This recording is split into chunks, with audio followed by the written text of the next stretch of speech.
Thank you, Chairman Hudson, for holding this important hearing, and I thank the witnesses for your expertise and testimony here today.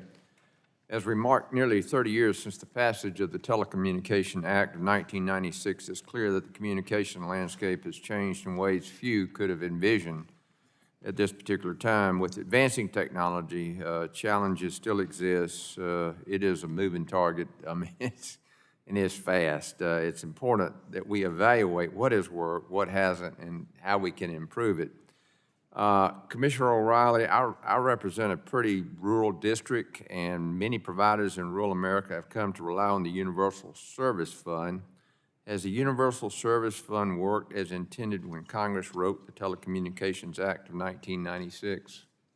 Well, I've given speeches to this effect. I think that the implementation of that language was far beyond what anything Congress envisioned. But accept that and set that aside for a second.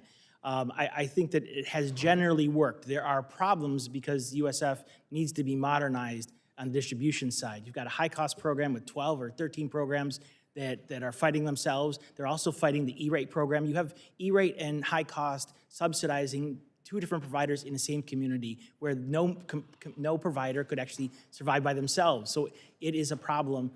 You have a Lifeline program that's got problems, fundamental problems, and you can say, well, we support connectivity or affordability, but this program isn't working as intended. It needs substantial rewrite. So I would say universal service distribution needs an entire overhaul. Though the concepts I have endorsed and supported and advocated, it only takes you one trip to go to Alaska and realize how beneficial USF is. Right. Well, I have conflicts between one county that the telephone operator can use universal services, and the next county, they can't. And so one has full internet coverage, and the adjacent county does not. So thank you for that. Mr. Pickering, what do you think?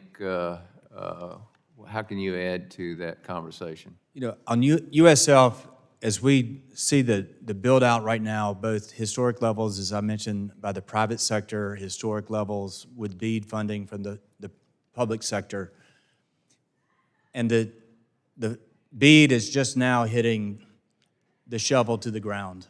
And so as we go through the next year, 2 years, we need to assess what the right size of the USF should be post-BEAD, and then look at the right reforms, as Commissioner O'Reilly mentioned.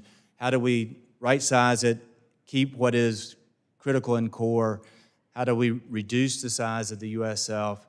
And one thing that we need to make sure that we don't do, we don't need to tax the innovation economy, and we don't need to put fees on the innovation economy that could then be replicated by our international competitors that would disadvantage us. So those are measure, right size, reform. Yeah, and federal procurement policies are wrecking the whole thing. I mean, it's best implemented by the local folks who own the local transmission lines and poles and things like that, so it just seems like it's one conflict after the other. Commissioner O'Reilly, Commissioner O'Reilly, the Telecommunications Act did very little to regulate wireless networks, and yet wireless is probably the most common way we stay connected with others today. How did this happen, and what lessons do we take from this? Well, it happened because Congress addressed it a 3 years earlier in OBRA 93 and addressed kind of a lot of the structural issues and set up the auction process, and so it was done differently. And it's similar to how this committee has acted on spectrum last year, setting the framework for spectrum for a number of years, and as you debate whether to do something on some of the other pieces. So it was kind of a separate universe. Mm-hmm. The lesson is that, there are pieces in OBRA 93 that, one that you obviously know very well because of this committee's act. Auctions are the only way to, only the best way and the only way to award licenses. And allocation must happen. We must have more spectrum, and we have to clear it from inefficient users. And then you have the issue of how do you deal with states. Mr. Wood referenced the states have some involvement in the wireless, and they actually have very little role in wireless service, and it's actually worked very, very well. Yeah, and Mr. Tier, I wanted to get your input on it. I got 12 seconds. In 2007, when Steve Jobs announced the iPhone, he didn't stand up and say, is this in the public interest and do I need to get a permit from the FCC to do it? He launched it. Yes. The rest is history. Good, thank you. I yield back, Mr. Chairman. Thank